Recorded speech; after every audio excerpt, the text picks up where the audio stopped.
Dire's ban. Radiant's ban.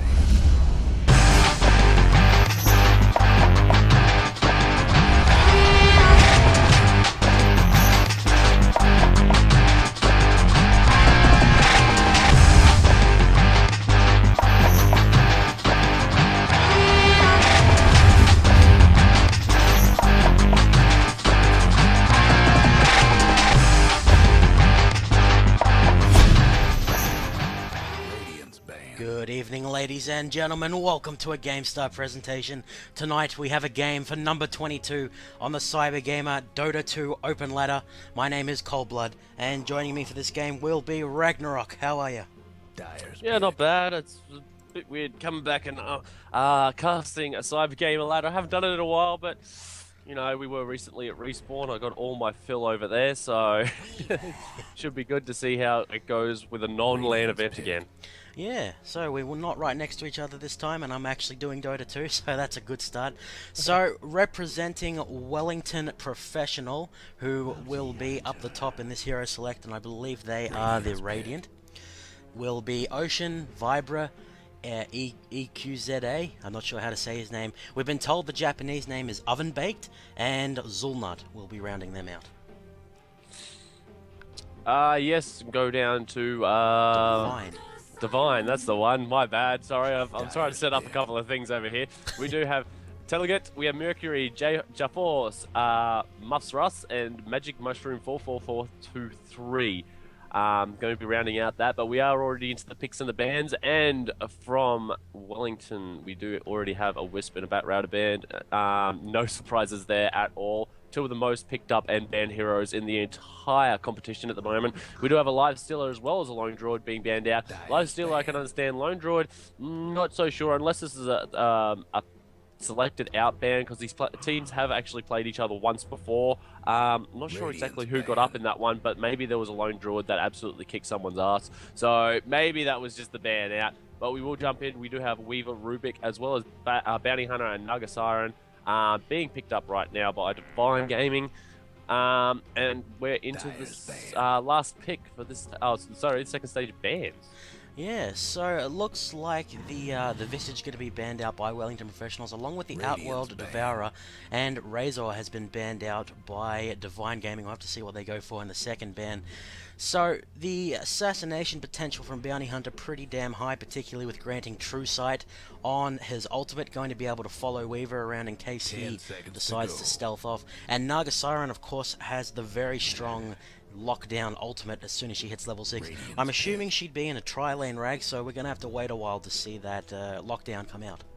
Yeah, it wouldn't surprise me at all right now if we have Naga Siren playing a support role. That net, absolutely ridiculously strong, goes through BKBs, can absolutely decimate heroes, especially someone like Weaver. You get the Bounty Hunter True Sight, then you get the net on them, and they can't really get away. I mean, Weaver can backtrack, of course, so he will be able to lose the Bounty Hunter track, but that track on such a low cooldown, Weaver's backtrack is on such a high cooldown, he's not going to be able to do it all the time. But we do have a good couple at the moment. Naga Siren locking someone down, Bounty Hunter trying to assassinate them, get the bonus track gold. Lots of gold to be had right now, but we do have Nyx Assassin being banned out as well, so it looks like they're trying to ban out a few other supports and assassination style heroes themselves now. But we do have a line pickup, and he's a very, very assassin-y style support hero. Usually we'd see a Lina, more along the lines. Lina's someone that you'd more pick up. Same style of ultimate on a much lower cooldown. Does a little less damage than Lines does, but has the stun as well as some extra burst damage coming out. And now we're just waiting for another pickup from Wellington Professionals. Oh, so they've decided to go for Enchantress, which could possibly be going into the jungle with the enchant, but I believe, if I'm not mistaken here, Rags, that Enchantress can kind of go in to the jungle as a mid laner, or just a solo laner, enchant something that's very difficult to deal with, such as, I'm trying to remember which one I read it was, I think the Wolf or something, and then be a real nuisance with whatever she manages to get her hands on. That would be the Wilkin. Yes. Tornado's OP, mate. Tornado's are OP. Channeling a tornado.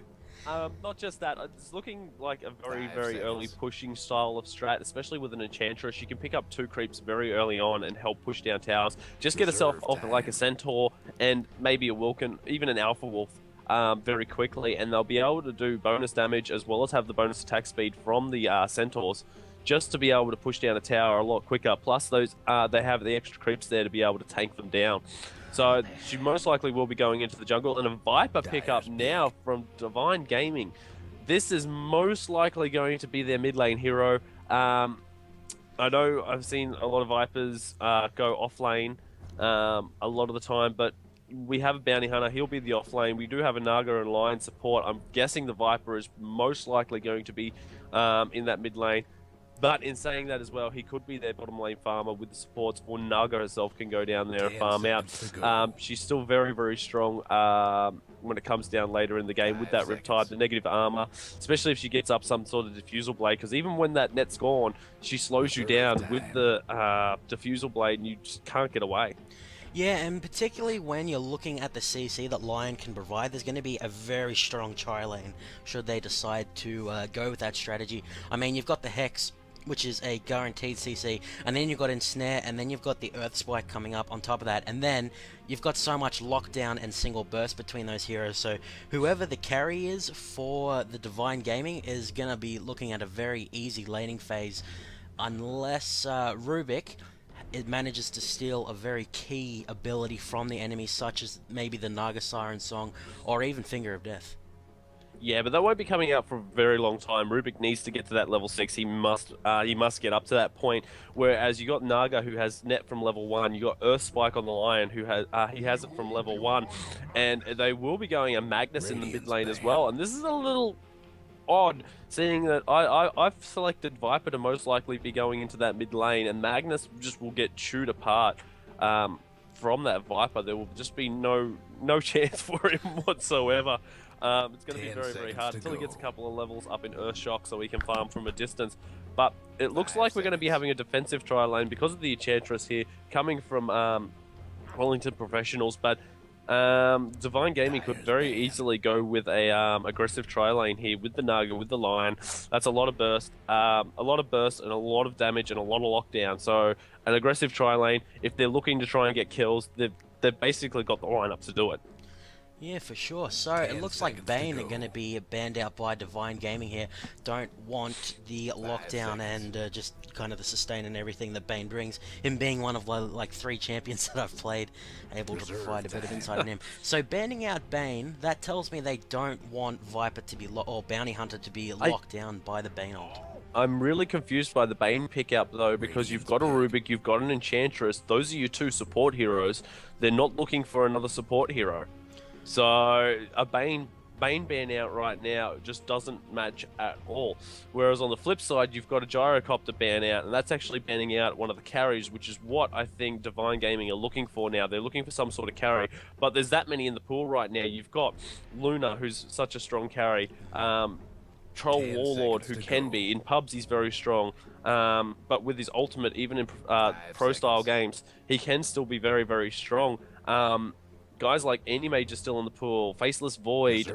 There's so many carries for them to be able to pick up, and they can defend him really well with that whatever tri lane they go for. Yeah, they're really drawing on their reserve time here, so they're debating it out. Something like a Luna pickup would be really strong, I think, because we talked about how much lockdown there is between the Naga Siren and the Lion. Of course, Bounty Hunter and Viper both pretty strong roamers with their intense slows or just sneaking up and insta-gibbing you.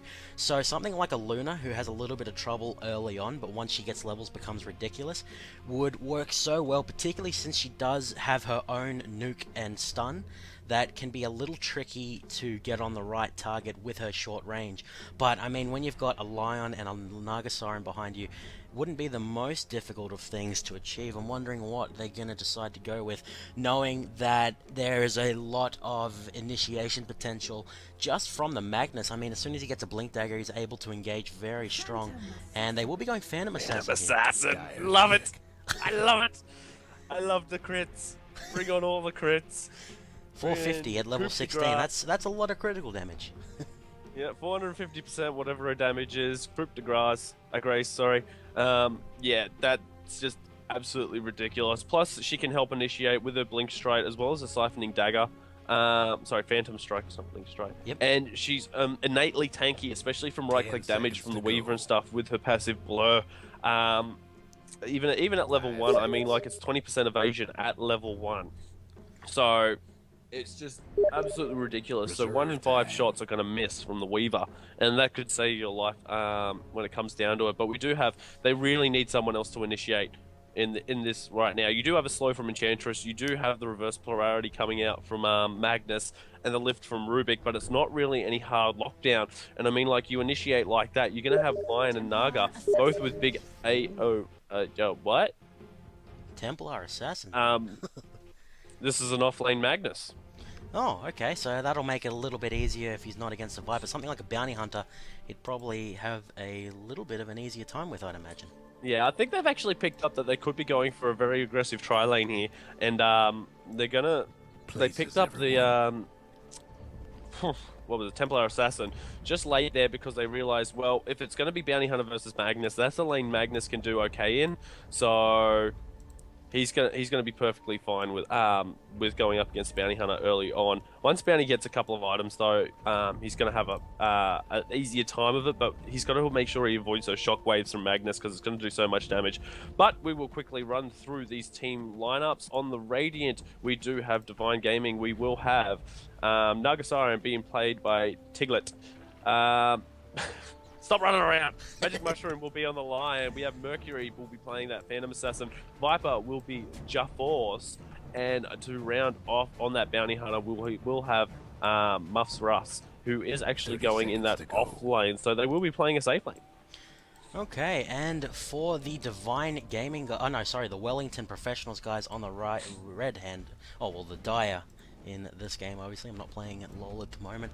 We will have Oven Baked, who has a Japanese name, on the Enchantress. He did pick up the early Smoke of Deceit, but it looks like they're not going to get a chance to use it.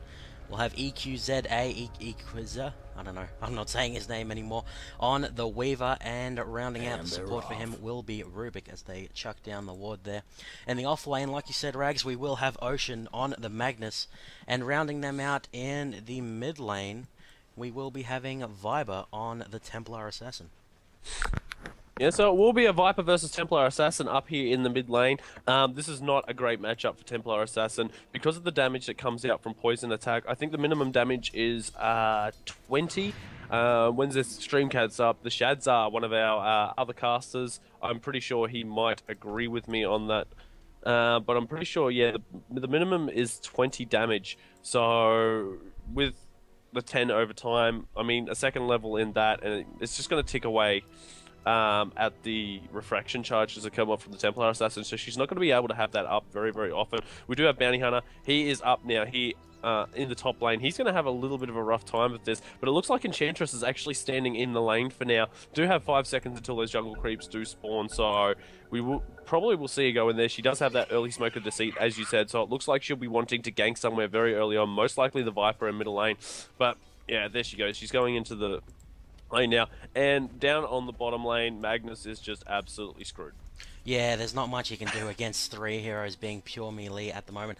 Hasn't even put a skill into anything. I think the Smoke of Deceit may have been to try and make a level 1 pay. It looks like Enchantress going to get the ensnare off. Then the Rubik is going to come forward. Weaver going to run through with his stealth active, get some damage down, do some more attacks onto Muffins R Us, but he will escape for now.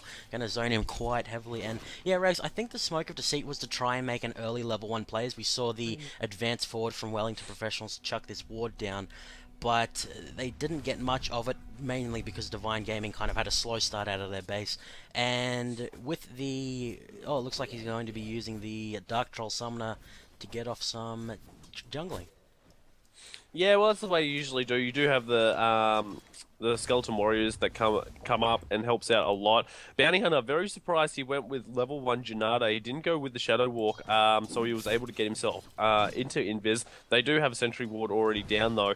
But it would have helped him out a lot more just to get up into the lane and help. But he knows there's a sentry ward there now. He's gone invis. Weaver starts attacking him, and we do have Rubik on the top. He's going to be pulling the lane as well. Magnus still down here on the bottom lane. He's managed to find himself at level 2. There's the Nagasaran, and he's trying to get up here, and yeah, he's going to get himself out. There goes the Earth Spike, there goes the net, and they're going to be starting to beat down on him. He's already down, completely out of mana. He's got nothing else here, and there we go. Phantom Assassin blinks in, and there goes the Hex as well. Could be in a lot of trouble here. How long until that net's up again? 2, 1. The slow comes out. This could be definitely a first blood. There goes the net. They're going to try and keep beating down on him. Does the Earth Spike come through as well? No mana. He's going to end up getting out, and they don't have... And there we go. Another siphoning dagger just for good measure.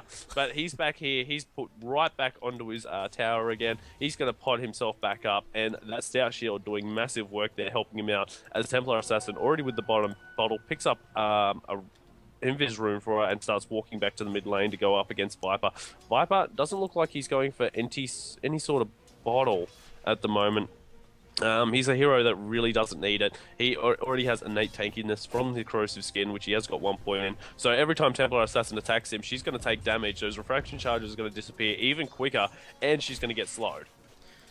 Okay, so we're seeing both of the solo laners have a pretty tricky time at the moment. 4-1 for the Magnus, 3-0 for the Bounty Hunter. So both of them having a little bit of trouble. I'd say the advantage lies with Wellington Professionals at the moment, as the Rubik is currently at level 2 and Enchantress getting close to level 3, whereas the bottom lane, they're also level 2. Sorry, Bounty Hunter up on top lane. He's copying a lot of damage. There was a sentry ward down there. They did pick him up. He's got to run through another sentry ward. Weaver, Willie Shooky to go down. No, he's going to make it out with 50 HP on him. Does have that poor man's shield, blocking a lot of damage there, but the sentry wards have now gone down up in top lane. Just a quick check over... There's no more sitting on the Rubik, there's no more sitting on the Enchantress, so once he's time out, Bounty Hunter should have a little easier time of it. But with that invis, he can just get himself into weird positions where he's going to be able to get more experience than the Magnus. Yeah, so I'm trying to bring up the gold available for Bounty Hunter at the moment. He's got 171, that's with completing his poor man's shield, so he could get a teleport scroll to get back to the lane very quickly. It looks like he will be indeed doing that. The ward that was placed in level 1 by the Divine Gaming is, Wellington Professionals, the Dire, that's beginning to run out in the mid lane, so they know that Viper won't be headed up for the time being, but that safety is going to be gone soon. Bounty Hunter taking a little bit more damage, but like you said, Rags, the sentry wards have gone down.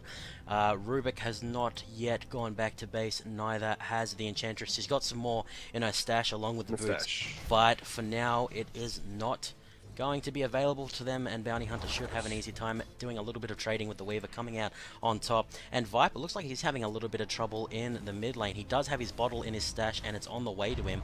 Templar Assassin doing very well for herself. We'll have a look at the last hits. 29-7 versus the 7-1 of the Viper. So this Templar Assassin quickly becoming a problem. Yeah, very much so, but as much as she can farm up, I mean, Viper, his innate tankiness and being able to remove those refraction charges, even now, if it comes down to a 1v1, both of them going up against each other in the mid lane, Viper will most likely win just for the plain and simple fact of that Templar Assassin relies on that refraction. She's very, very squishy hero very early on. Like, she's only got 720 health. He's actually the exact same as Viper, but Viper with the corrosive skin, he does put a move slow, he does put an attack slow, and does have a lot of magic resistance and bonus damage back. Viper's one of these sort of weird heroes where you don't really need to have too much. And there we go. She's actually going down on him right now in the mid lane, and she might be able to pick him up. She is going for a massive dive on it, but the tower doing way too much damage to her. She comes out with basically the same. Oh, looks like Bounty Hunter up the top lane is going to get first blooded. Beautiful use of the Dark Troll Summoners and Snare there, followed up by the insane telekinesis out of Rubik. And then who ended up getting the first blood there? It was Enchantress, so not the most desirable of results, but they do manage to finally kill him there, Rags. Yeah, and this is what I was talking about with Enchantress before. She's now here beating down on the tower with the creeps. She did have a couple of skeletons there as well to help out, beat down on that tower very, very quickly. But if Bounty Hunter can get himself back up to this lane soon, he's going to be able to pick up quite a bit of experience. In the meantime, Templar Assassin has picked up herself a set of phase boots as well, so she's got them on her now. She's going to be going that classic Templar Assassin style, where you want to chase down, probably most likely going with the Blink Dagger very shortly yourself. You just want to chase down, you want to hit as hard as you possibly can, and do as much burst. And with the meld, as well as the bonus damage from the refraction, she can do it very well. But there you go. You just look at that. One auto attack with poison attack from Viper, and all those refraction charges are completely gone. Yeah, I find it funny that both of the mid laners... Down the bottom lane. Down the bottom lane in the river at the moment. There goes the net as well. They're chasing down on the Magnus. Looks like he was going to try and get out. Phantom Assassin does pick it up. So a trade back there. Magnus managing to pick up level 5 at the moment. Bounty Hunter only just got it himself. So that death put him behind a little bit. But he should be okay for the time being. He will catch up on a little more experience here. Weaver and Phantom Assassin, the 2 carries for either side. It looks like they're doing perfectly fine. They're basically on par with each other, trying to get as much out of these as they can. There we go. Magnus is back down on the lane. Mercury does have very little mana on that Phantom Assassin, so won't be able to do too much. Well, getting closer to picking up the coup de grace, so the damage only going to skyrocket once that's been picked up. I wanted to say, Rag, it's funny how both the mid laners have some kind of like reflection thing when they get attacked in the refraction shield and the corrosive skin, but yeah, like you said, the damage trade back definitely not in Viper's favor. The what is the damage? Damage over time 10 versus refraction shield did quite a bit more than that. I think it was like a 156 crit or something. Yeah, she gets about a bonus 80 damage out of it, and plus those side blades at the moment, they don't actually count as a proper attack if you actually looks like the bounty hunter is going to stealth right next to a sentry ward, and they know that he's there, so they chuck down another sentry ward. The swarm is going to come out of the Weaver. He's still next to the sentry ward. Weaver's going to sprint up with the stealth and pick up the kill with the Shukuchi. Yes, Shukuchi there, just managing to get it. I think she was just... When was that bounty hunter die? Where did he die? Right there. So, come on, show me your area. Damn you.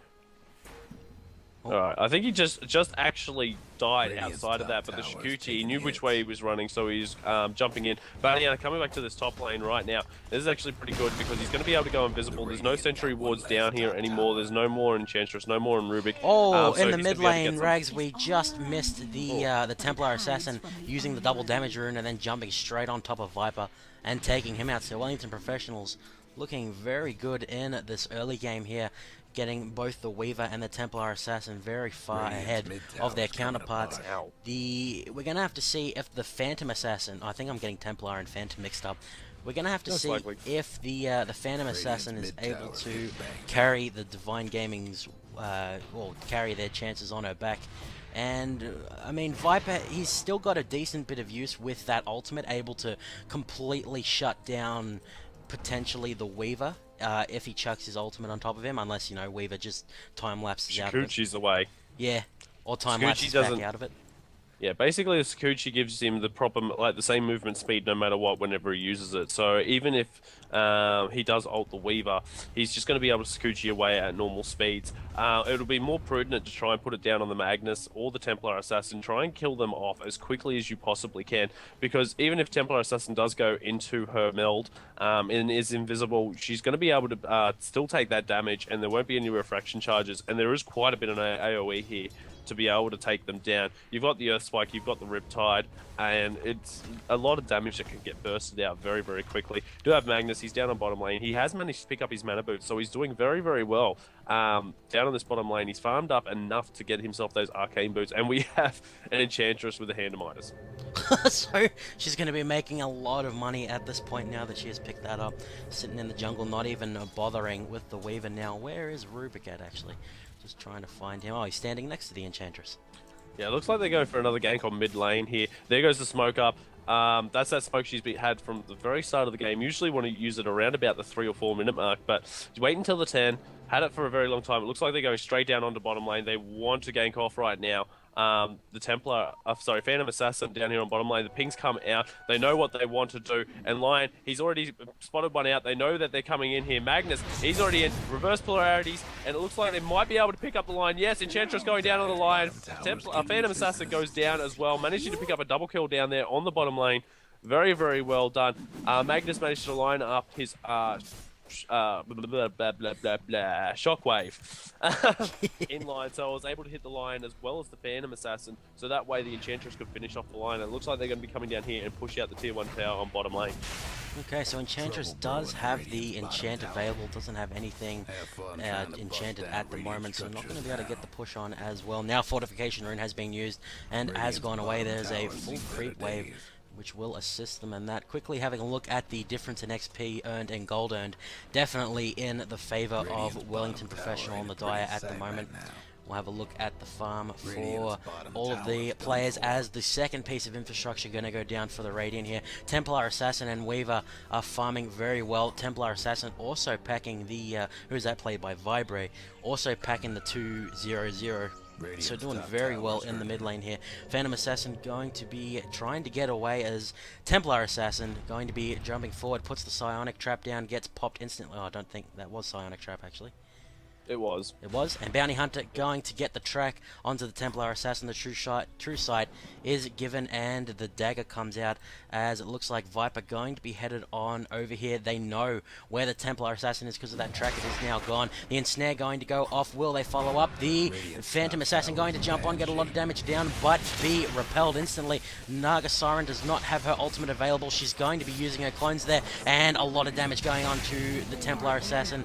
Has been shut down now. It's currently a 1-for-1, and the fight continuing on here. Rags, what's going to happen? Templar Assassin instantly buys back into that fight, and they just come back. They pink off 4 of those heroes, being able to get down there. It looks like the only one left is now the Bounty Hunter, and they really want to try and track him down as well, but they're not going to be able to do it.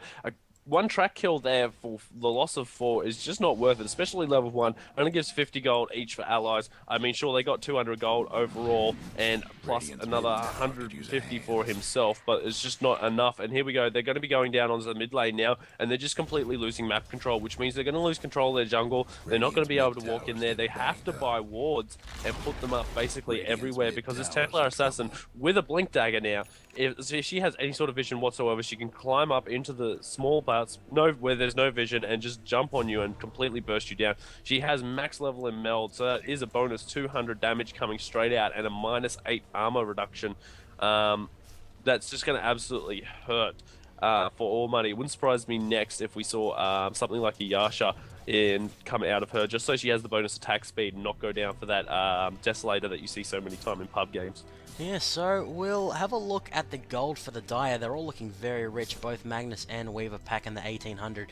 They're continuing to farm up here, not going back just yet, or picking up any items for themselves. Magnus, he could potentially go for the Blink Dagger. I think that's 150 gold away. Yeah, so he'll definitely be wanting to grab that so he can jump onto the Viper and charge him into the team. So the Templar Assassin now has used the Illusion Room.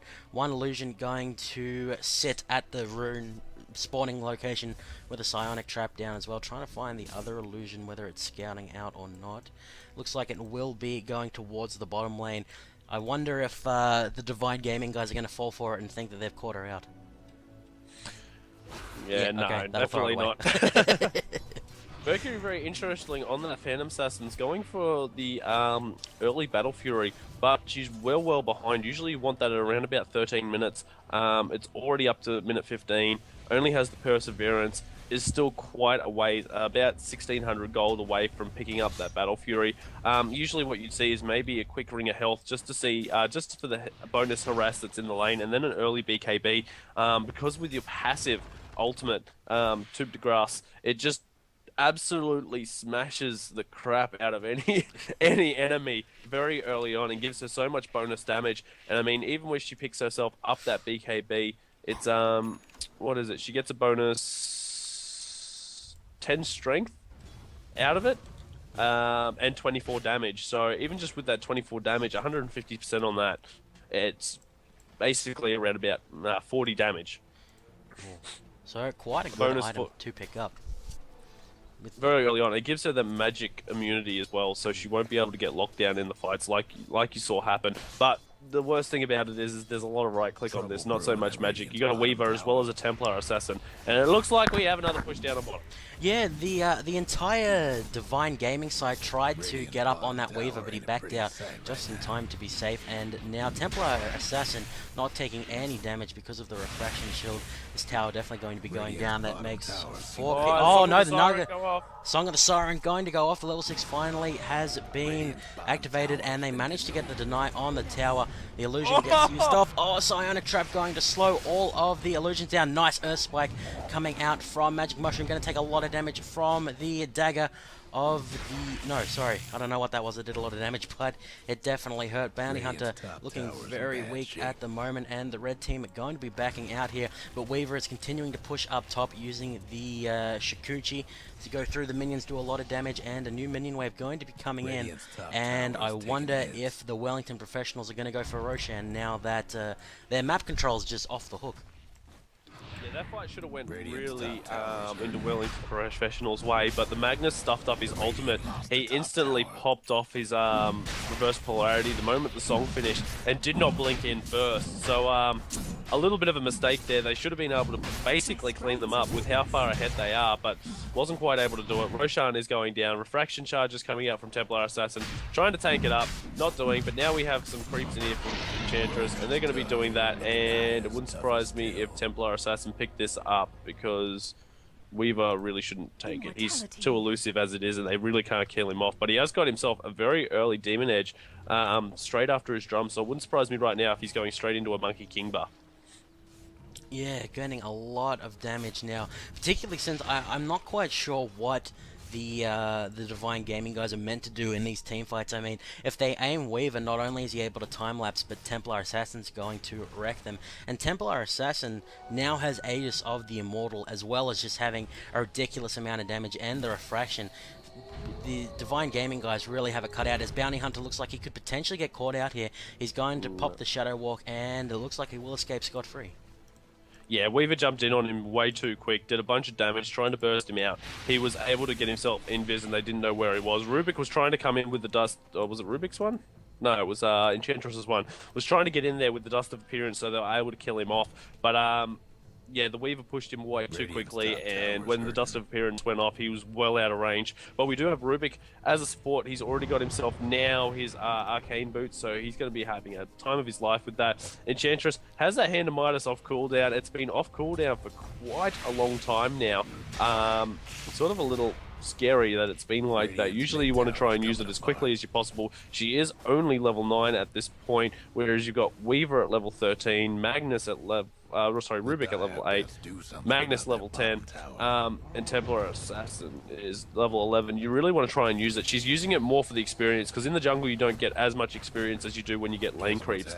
So it's really there for the extra experience and not the bonus gold. Yeah, she's going to use it on a creep there, get it away, and now Magnus, I think he tried to get the blink forward and the charge, but obviously didn't manage to get much with the charge. Psionic Trap going to be taken out by the tower there. All pieces of infrastructure outside of the Radiant Divine Gaming space has now been taken away. Rubik using the spell steal to get the mirror images. Looks like that has now timed out.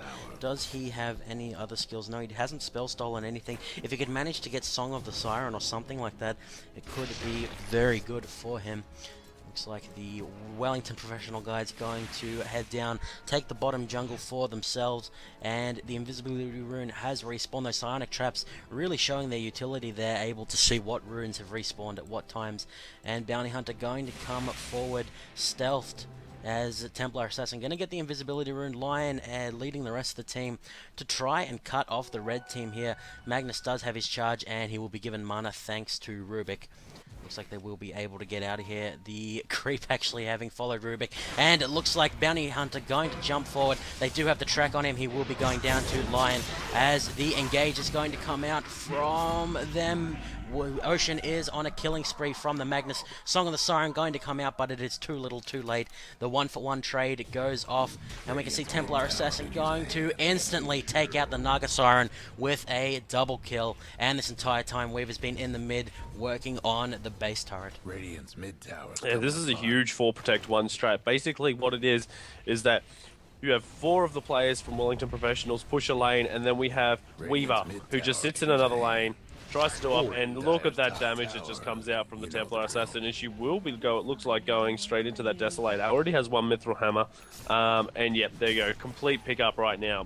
Desolator, she's going to be hitting even more armor reduction to be coming out from her, and basically there's, what is it, 20,000 gold experience 21 minutes into this game, in favor of Wellington Professionals. It's going to be very, very hard for these guys to come back. You jump over to the experience graph as well. That's over 15,000 as well. They are so far behind right now. Weaver has picked himself up a full Monkey King bar, so he's going to be hitting even harder now with the mini stuns as well that come out from that Monkey King bar. Magnus, playing big, has himself up a Ogre Club now. It looks like he's most likely going to be getting a BKB straight after he's picked up that Blink Dagger. He's got big initiation. Templar Assassin can jump in and initiate with him straight away. Rubik basically has support items. That's all he has, and that's all he really needs. And Enchantress, it looks like she's trying to get herself into that Aghanims, has a point booster, only about 800 gold away from picking up that full Aghanims, and then her ultimate's going to hit, Impetus is going to hit even harder as well. If I'm correct here, Ragol, looks like a fight is going to go off. Haste Rune is being activated by Templar Assassin. Magnus going to pick up a kill, Viper going to pick up a kill, and the Enchantress all going to pick up a kill. Currently a 3-for-1 at the moment. Viper going to get caught out by the Templar Assassin. Double kill goes over to Vibra, the Enchantress, I believe that. No, who's Vibra? The Templar Assassin. Oh, right. Okay, the person running around one-shotting people. Yeah. So Bounty Hunter is the last one remaining. He's going to try and clear the top tower, but meanwhile his mid is already low and under the focus of the Wellington professionals. Going to start to fall very quickly here. As it goes down, they can start working on the barracks and the buildings. Bounty Hunter still not able to do too much about it, sitting at half health, and it looks like Wellington professionals may go onto him. No, it looks like he will be getting away. As the Phantom Assassin going to get jump in, instantly get knocked up by the telekinesis, and the Enchantress will be dominating with the kill she picks up there. So, Rogues, I wanted to say with Ag Scepter, I believe Enchantress can actually outrange the towers, can't she? No, she can't. The only hero in the entire game that can outrange towers is Sniper when he maxes up his thing. And there we go, Vibar just one-shotting people again everywhere across this map. And this is the biggest trouble, I was just about to say, for the Phantom Assassin. She went for that early Battle Fury. She doesn't really have any boots on her, but she's so incredibly squishy. She now can't get out of the base to use that Battle Fury to farm herself up. This is why BKB is so key on her, especially early on. And you just have a look at how far the Templar Assassin has snowballed out of control. She just jumps in, does as she pleases, and there we go, the Song of the Siren, just to basically try and live. It looks like they really want to try and come out. We have Lion here. He's going to try and Earth Spike, but no, the reverse polarity comes instantly out, and massive damage just going down, absolutely annihilating everyone there. Full team wide. Viper is about to come back up and probably try, but the GGs have been called, and that will be the end of the game. Wellington Parade absolutely annihilating Divine Gaming. Okay, so congratulations to Wellington Professionals. Going to hold on to their number 22 spot on the open ladder, as we're going to have to name an MVP here, Rags, as we wait for the match screen to come up. Who are you thinking? Oh, it's very hard to say. I'd probably, if anything, have to try and give it to probably the Magnus. With the way he played down there on that bottom lane, he just absolutely basically he annihilated it straight up from moment one. He was able to get down there. He was able to get himself all the experience that he needed to get himself up to those levels. And also he found to get those, when he got those levels, he managed to pick himself up enough farm to get the arcane boots. And basically once he gets to that point, especially in the off lane, he's able to sit there for quite a while and keep the pushes off with that shockwave. And basically he's got the freeze, the escape from can't think of the name of it now. Yeah, the old... Yeah, that one. You guys know what that is. Okay, so congratulations, Ocean, on the Magnus feeding second blood and still having a massive impact on the game. It was the only death of the game. Roshan's respawning in 2 minutes. So thank you very much for tuning in, ladies and gentlemen. I will continue to work on the bringing the graphs up and stuff. Wasn't the best, but we'll get there. Thank you for tuning. Thank you for joining me, Rags. Anytime, mate. Okay, this is Cold Blood and Ragnarok signing out.